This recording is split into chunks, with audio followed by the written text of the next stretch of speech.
All right, so the first thing that we're gonna be doing right now is we're gonna be taking off the stock intake, obviously. This thing looks like a printer. I don't know, BMW done a terrible design with this because it sits on top of the engine and it gets a lot of heat. But we're gonna jump into it. We're gonna take this thing off and then we are going to install the new intake, and this thing should make the whooshy noises like whoosh.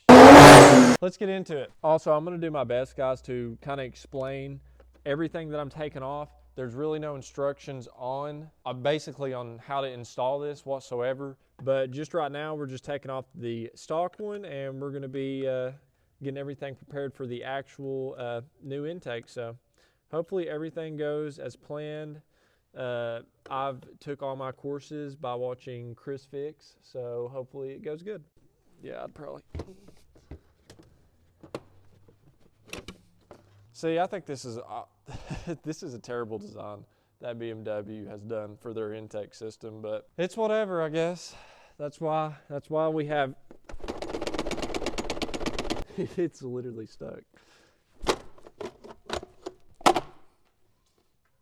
Got that bad boy off, so let's continue. All right, now we have to start being careful because now we're going to be actually getting close to sensors.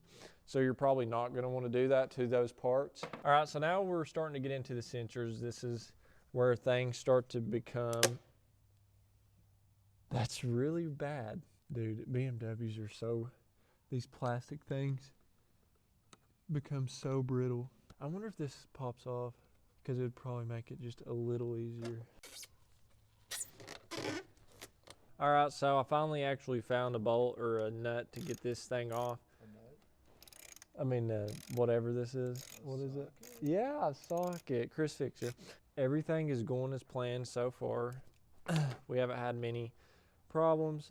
Okay, listen, I don't think I'm stupid, but like, how does this come off? No earthly idea. Like, I just like sliced my finger open, but it's okay. How do you, I just don't understand how to get that piece off. I can pull on this bad boy and get this thing off. If you have a BMW and it ain't leaking, I'm about to just break it. Oh, that's how it comes off. Am I up to date on my tetanus shot? Because it's rusty up in here. All right, so one. Okay, anyway, that teleported. So this right here,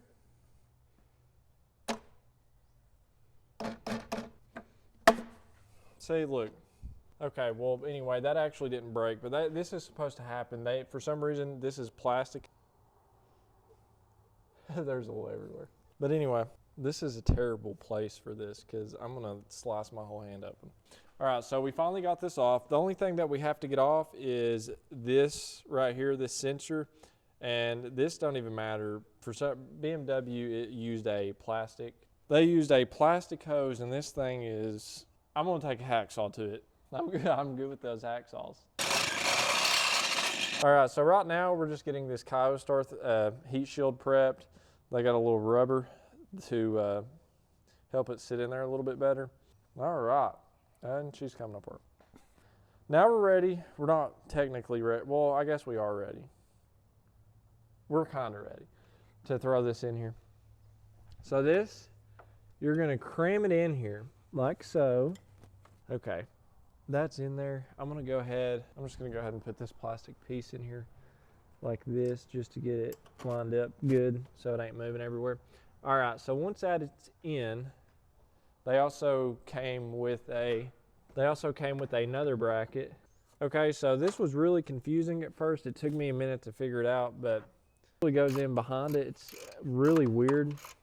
So now we're gonna move that here, and now we're gonna tilt that down. It's gonna be it's gonna be weird to angle this up, but okay, so right now we're just gonna go ahead and get this put on the best we can. Also, this video today is brought to you by Vinci, and they have some really cool engine parts to kind of spice your engine up a little bit and make it more like aesthetically pleasing. And I'm gonna take a little bit and just show you how to install these parts. You can also check the link in the description if you are interested in these pieces and get 11% off. Make sure to check that out. All right, so this is just I guess where the windshield washer fluid goes. It's just a nice little piece, and all you're gonna do to install this is you're just gonna pop this lid up. All that you do is it's gonna snap right on there just like so, Next thing is your coolant. So all you're gonna wanna do for this is just pop it out.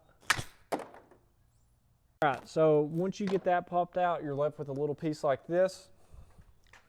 All you're gonna wanna do is it's just gonna get right in here. Look, now that's snapped in, it's good. Just like OEM. This one's also metal, so it's a little bit more durable. And all you're gonna do, you're just going to tighten it up just like your OEM one. And I think it looks pretty good. Just to be honest, I think it changes the engine look a little bit. All right, so right now all I'm doing is I'm gonna go ahead and seat this on here like so. There's a little hose clamp. Now, I don't know if I'm gonna cut it, but you can cut this. And this is going to position right here on this little guy right down in here. It is pretty tight. There's actually not a clamp for this, but you're just gonna cram it down in there like so. And that's how that piece is gonna look, personally. All right, so that should be short enough. All right, so there we go. We got that piece connected. So all I'm doing right now is I'm just taking this exhaust clamp. We love our exhaust clamps. Probably be easier to actually use a flathead for this. Undo this completely, pop it open. I think I got it started. I think we're gonna be in bit. I'm gonna lose my mind. It won't go, dude. Dude, I don't know really a good way to get down in here to tighten that up.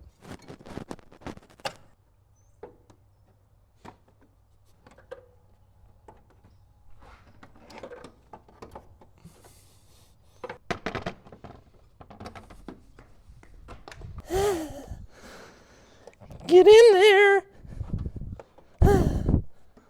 All right. That was easy enough. If you made it this far, make sure to like and subscribe, please. We're making progress. We're having a good time. Not much to complain about here. I mean, it's been fun. I've been enjoying it. I really don't have many complaints right now.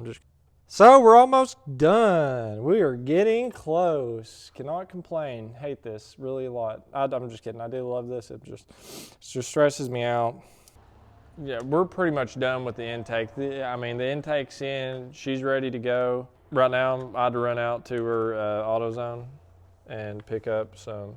The one thing I'm worried about with this intake, as of right now, is that little piece right there. It makes no sense. I think this just broke. We got the intake on good. She looks really good, but we're gonna get some sound clips of it.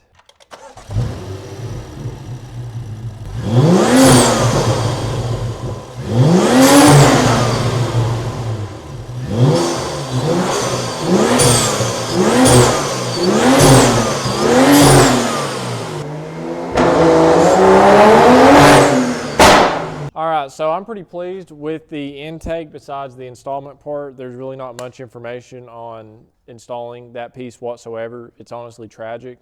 I wanted to cry. I cut my finger. There's red stuff everywhere, all over the engine bay. It sounds good. It makes the whishy noises. Can't beat that.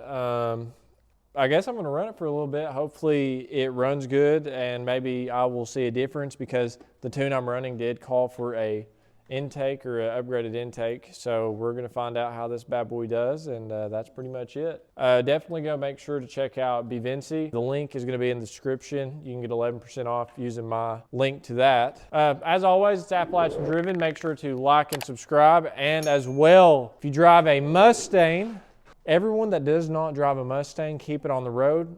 Except Mustangs, they have the exception, touch grass.